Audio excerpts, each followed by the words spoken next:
Hello, everybody. It is your friendly neighborhood INFP, and I decided that we should do something a little bit different. That I have been figuring out as to what to do, and I decided what more fun would be had if we did an MBTI types as mythological creatures.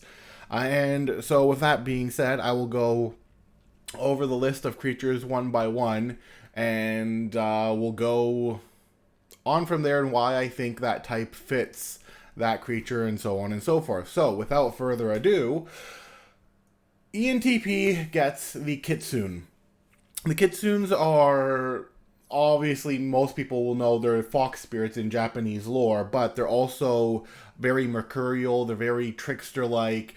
They are very quick witted and innovative in what they do. They're not good nor bad, often there to teach lessons to people in their own way. Usually, their way of teaching lessons is within tricks and challenging the norm and challenging people's beliefs. And sometimes, even those tricks will, presentably be a little dangerous from time to time. But they are there to use their wit, use their cunning, use their imaginative abilities in order to trick, beguile, and teach lessons to people. And because they are so mercurial and because they don't necessarily follow a good and evil type theme set and take on a kind of their own morals, but also what the society at the time is going on. They may embrace some of that culture, but they may simply go against that culture. It all depends. You can never expect anything from a Kitsune, much like you can never really figure out what an ENTP is going to do next. So that is why I gave the Kitsune the ENTP the Kitsune. Moving on. The next up we have centaurs, and those guys I'm going to give to ESTP.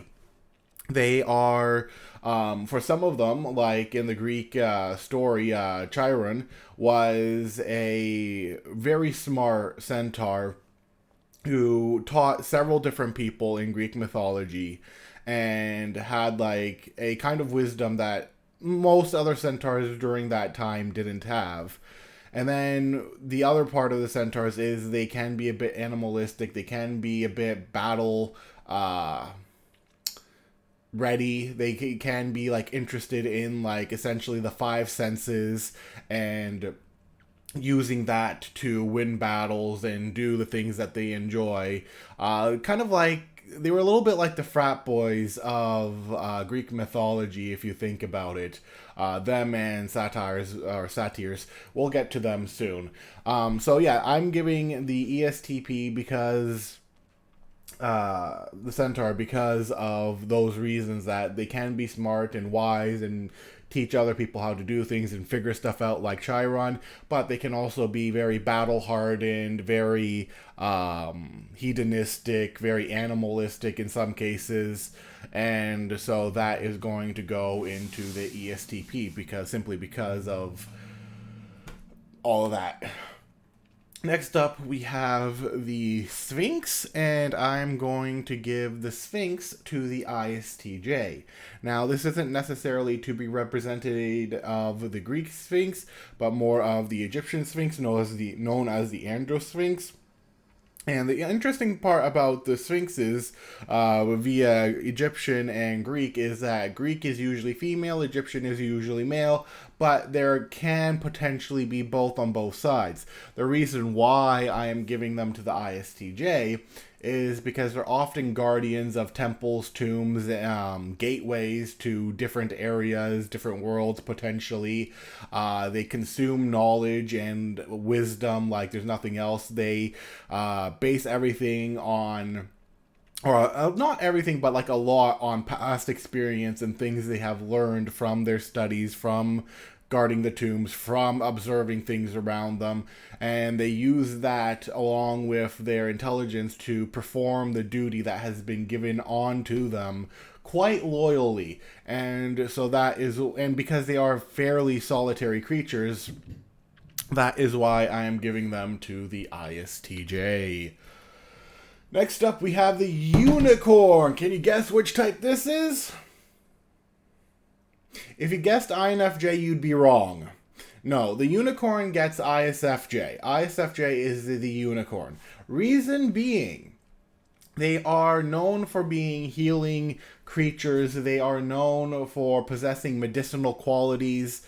They are known for being kind and like helping treat diseases and all of that. They have a kind of power of discernment that comes from past experiences, and they were quite often associated with the virgins, and they symbolize purity, chivalry, power, and royalty. And they are creatures who can be very elusive, but they perform their duty well, especially around the people who they're supposed to be serving at the time. Now, for the ISFJ, this is because of their caring nature. Unicorns are very benevolent creatures, unless, you try and attack them or, are somebody of an impure heart. They fit, I guess, the cinnamon roll archetype of the ISFJ stereotype, which is why I found it kind of fitting to peg the unicorn onto the ISFJ, because of their kind of desire to help out, take care of people, and like I believe they even do that in D&D, where they're also like messengers and healers and people who watch over a sacred grove of sorts. And they're also kind of weirdly celestial beings, even though they're often found in the Feywild. Doesn't really matter with the point I'm getting into this video. The point I'm trying to get at is, because of these qualities and because of often a lot of ISFJ-like qualities of their caring nature and taking care of people, and also being very solitary and also wanting to see the best of things, but also, potentially getting into certain trouble that they never intended to get into. I'm just going to give that all to the unicorn, because they're gentle, benevolent, but they can also be very dangerous. Next up, we have the nymphs. The nymphs, not what you guys are thinking about. I'm talking about the Greek nymphs here. They were very different, and of course I'm giving them to the ISFJ. They were spirits of the natural world. They were spirits of the forest. A little bit like dryads, but not quite. Whereas dryads were connected to trees and plants, nymphs were connected to forests, rivers, springs, meadows, mountains, and seas. They were considered to be minor gods of those areas. They were responsible for crafting the nature's wild beauty, from the arrangement and growth of plants, flower, and trees, to the nurture of wild birds and animals, and the formation of rocky caverns, springs, wetlands, and brooks. So they were made to create beauty around them, to become one with the beauty around them. Very ISFP-like. They are more based around the five senses than some others, but they are also very secluded. You did not come across a nymph or a group of nymphs in Greek mythology unless usually by accident or an invite of some sort, or unless you were a god or goddess of some sort.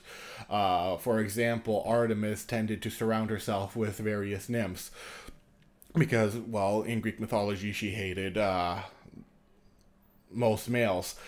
But anyways, because of this and because of the ISFP stereotype of them, becoming like loving nature and like creating beauty around them and being painters and artists and all of that, it just seemed very fitting to give the ISFP to the nymph because of this reason.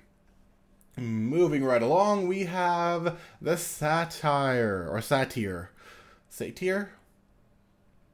You know what I'm trying to say. Mr. Goatman.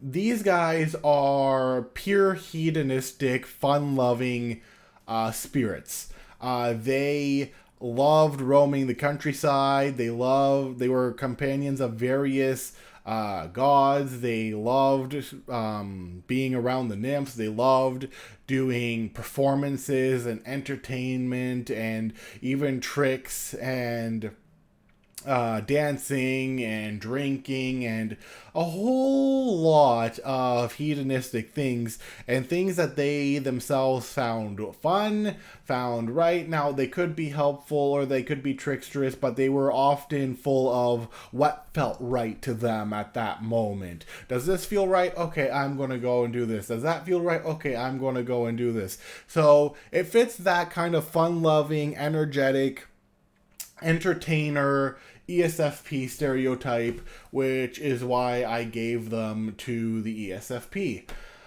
Next up, we have the dwarves, and if you were guessing ISTP for the dwarves, you would be correct. Dwarves are notorious craftsmen throughout, I think, basically every mythology that I can think of. There has been no or very little deviation from this for the dwarves. They love honing their craft. They love doing it in solidarity. They love figuring out how to make something better. They love figuring out why something didn't work. They love figuring out the tricks of things. They loved essentially just being in their forge and just crafting. And a lot of ISTPs tend to be crafters. They love making things. They love figuring out why things work. They love deconstructing and then rebuilding things up either to a normal or better than normal place than it was before. And they can be very competitive and will also enjoy within the five senses. They can be like heavy drinkers as well, often noted to be heavy drinkers as well. And they are stern but very loyal type of people, and so it made sense to give the dwarves the ISTP. Next up, we have the Sylph, the elemental of the air. These guys are very erratic, very moved from one place to another place, very curious creatures. They are muses to some of the Greeks. They are, what does it say?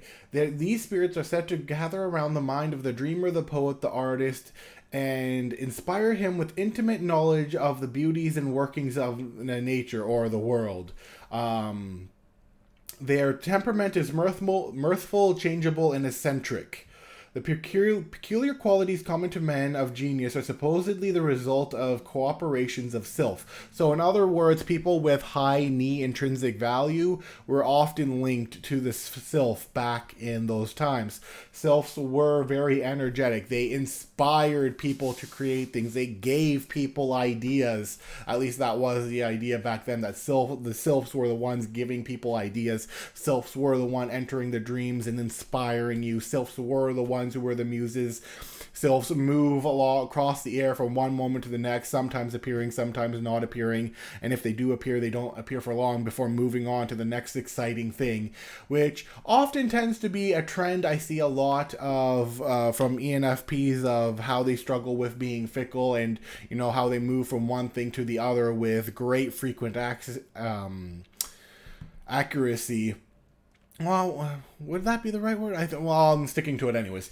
And how, they'll often start many things, but they'll never finish it before they go on and move on to the next exciting thing.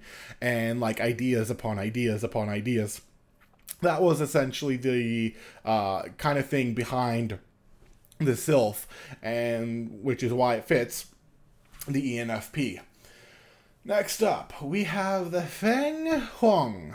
I don't know if I'm pronouncing that right, but it is essentially the Chinese phoenix. The reason why I chose this particular creature for the ESFJ is because they were the ones who were the mythological creature that represented motherhood. They were the creature that expended femininity. They were the creatures that gave you that kind of family warmth and took care of your needs in some kind of way. They were a symbol of femininity.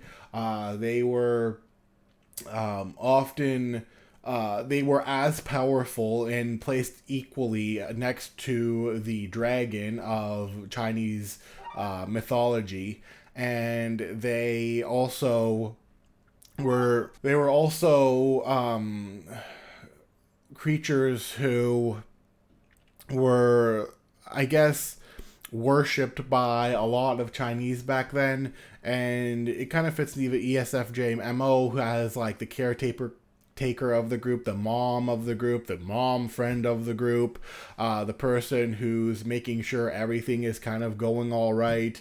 And because the Feng Huang was supposed to kind of represent the Empress, who's supposed to take care of essentially the people, or like to some extent, at least the family in some way. It fit to give the ESFJ that the Feng Huang, or the Chinese Phoenix. Next up, we have the Thunderbird. This one I gave the ENTJ, I gave to the ENTJ. And these creatures are, in Native American lore, one of the most, if not the most powerful spirits in the natural world. They are the dominating force of all natural activity. They are the most breathtaking type of creature that you could ever witness. Many natives respect and revere these people. What they do is, when they create, when they go, things happen. Like, things do not stay still or stagnant when a Thunderbird appears, much like things don't stay stagnant and still when an ENTJ appears. Things are very dominating, powerful, and right there, and taking charge and like moving across. And they are considered to be the supreme chief among the native pantheon of natural spirit energies. They are all, which is why they're also at the top of the totem pole, which is often why it kind of fits the ENTJ, who is also considered to be at the top of the MBTI totem pole, so to speak, and potentially for good reason. Next up, we have the Dargon, or the dragon, which, if you haven't guessed it by now, I'm giving the dragon to the INF. No, not INF. The INTJ. The dragon gets the INTJ. They are very solitary creatures. They are very cunning creatures. They are very wise and smart creatures. They live for long times. They are known in many different regions of the world, and they are associated with wisdom and intelligent, often said to be wiser than humans, and often have a sense of long-term planning, more so than one would expect. And as such, there is a they have this ability to possess supernatural knowledge, or knowledge that others don't expect them to possess, or as well as supernatural powers. They are also said to, in certain traditions, to have taught people how to talk, usually for their own benefit. They are considered to be very powerful and very respectful beings, but on the other side of that, on the more, I guess, evil side of it, that, you know, people expect of dragons, they are very much hoarders, very much cunning, very much do not leave their cave. They know how to make money and hordes of it, even if it is ravaging the land. They are very possessive of that money, and are very intelligent as to how to utilize it, should they ever utilize it.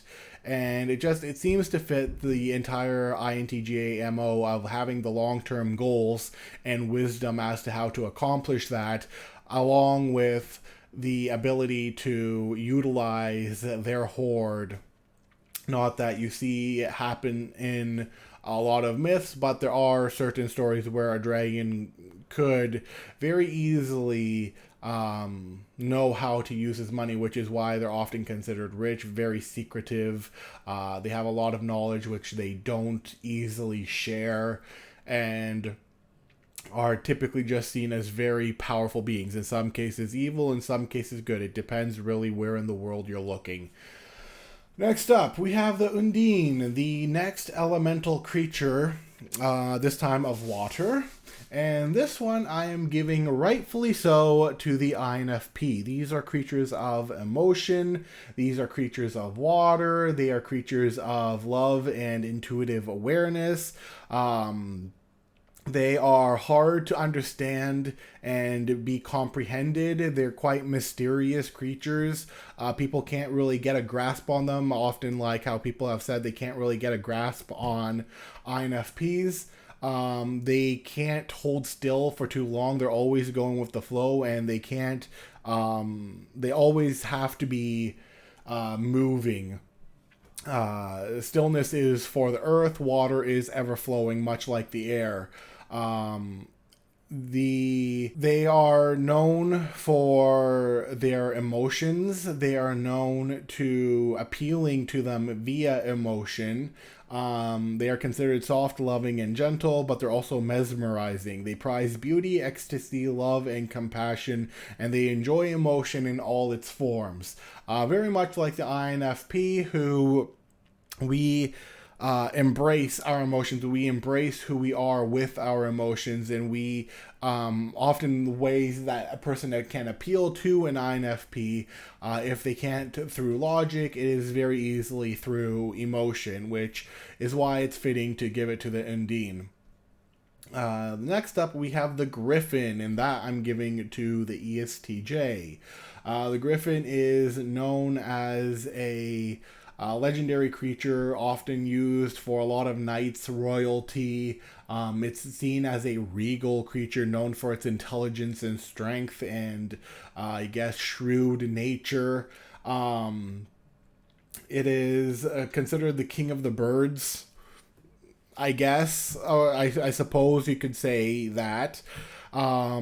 And it was thought to be a powerful and majestic creature. In heraldry, the griffin's amalgamation of lion and eagle gains the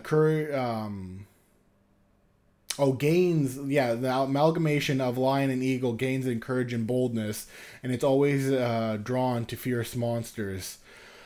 It's used to detonate strength, military courage, and leadership, which, is why they are seen as the beings that they are. And they're, in certain stories, they're even known as creatures that, like, only the most respectable of knights and royalty could ride on. And that is why I gave the Griffin the ESTJ. Banshee, not a ghost like some people think. They are a fae spirit, but I'm doing another video based on around the fae, and I can't really use some of these creatures twice, and there was another creature when we get to the fae video that I wanted to use for the INFJ. So this time I'm giving in this video the Banshee the INFJ. This is a fae of the Unseelie Court. They are usually attached to a mound or a house. They are not as terrifying as people believe them to be, even though they are heralds of death. It doesn't mean they come and bring death. They just warn that it's coming, or warn that it has come. They are, I guess, that culture's, the Celtic and Scottish and English cultures of the times, warning sign that a clansman has or is about to die, and to get the funeral procession ready, and like all of that going, and like figure out how you're going to structure your family and all of that. They are known as people of the mounds, or also known as people of peace. They are fairies from the Unseelie Court, and they are, which is why you get the Bansidhe, it's Bansidhe. I do not know how to pronounce that properly. Forgive me. Sid. No, I'm not even going to try. until I hear a proper pronunciation of it. um, they are echoes of an ancient Gaelic pantheon, and they are women of the fairy, and because people believe that there are two different court, the Seelie court and the Unseelie court. The Unseelie court is where I guess the more unsavory fairies are the ones that are who are a little bit dangerous, which is a little weird, but like it is, I guess, kind of dangerous when you think about it, with the banshee who comes along and is like, hey, by the way, your dad or your mom or your brother or whoever is going to die. Get ready for that. And they can be dangerous, especially if you catch them doing what you're not supposed to catch them doing, which is usually bathing clothes in a river or something of the otherwise, in which case they can come and kill you.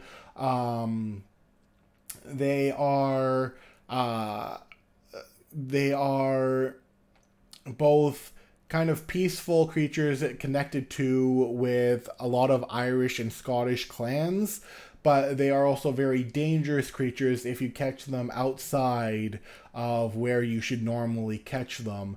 And should you be able to catch them in a specific moment, you would be able to get them to perform a wish for you. Usually it is when you watch them or when you catch them, like, are able to surprise them and capture them while they're bathing a bloody dress, which is usually a sign of somebody's demise as well. If you haven't guessed it, banshees are linked around the signs of death and won't forewarn its coming.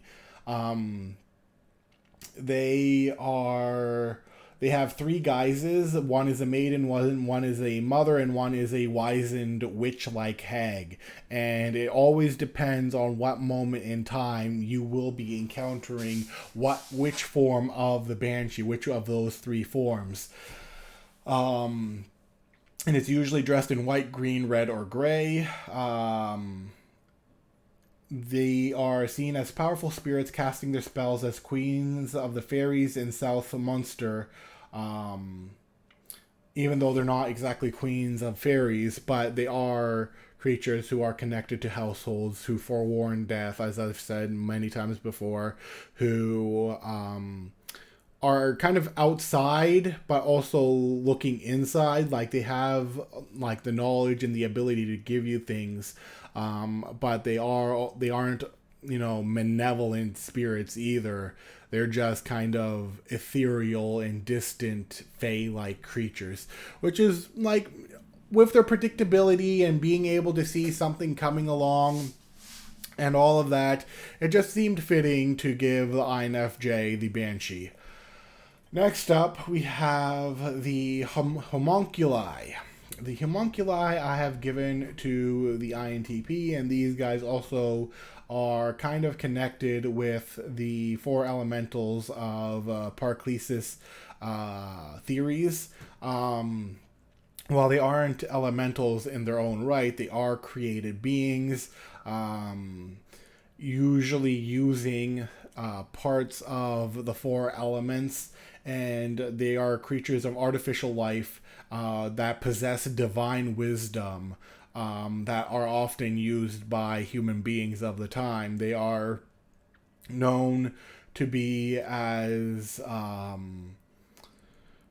creatures with hidden messages and meanings and symbology, and people who like put together such things, who find patterns and figure out the goal of life and how to create that life and all of that. They are various curious entities that people are trying to figure out, but they themselves, as the homunculi, are creatures created for a certain purpose, and sometimes that purpose is to be what it is that they are designed to be. And so I gave them to the INTP, who have often stated that they are kind of chameleon-like and change to whatever form is required of them, which is often kind of the case with the homunculi. Almost done. the last one is the Yaksha. And that I'm giving to the ENFJ. If you don't know what the Yaksha are, I do not expect you to, but they are a nature spirit based in Hindu legend. They are benevolent caretakers of the natural treasures of the earth and tree roots, or of the world. It has a dual personality. On one hand, it may be an inoffensive nature fairy associated with the woods and mountains, but then there's the darker male side, which is kind of a ghost that haunts the wilderness and waylays and devours travelers. It's noted as a romantic figure, pining for the love of his missing beloved. By contract, they are tutelary gods of forest and villages, viewed as steward deities of the earth and the wealth buried beneath. They are people who teach, help people learn, guide, help grow, and they can also be dangerous warriors and or if not, well, I guess more fearsome warriors, and they are known to essentially help guide you or fight for you in some cases of stories. Sometimes they fight for themselves if they're like more of the evil inclination. But because of their guidance and tutelary way of life, they fit the ENFJ mold. And I had a really hard time when I was like initially creating this list to find a creature for the ENFJ. And it just seemed fitting that like one that at least somewhat fits the ENFJ stereotype would fit, which is like the one that teaches, brings up, motivates, helps make grow, and all of that. It just seemed fitting to give them to the ENFJ. Anyways, that is my terribly long video as the MBTI types as types of mythological creatures, and I will see you guys next time. Bye-bye.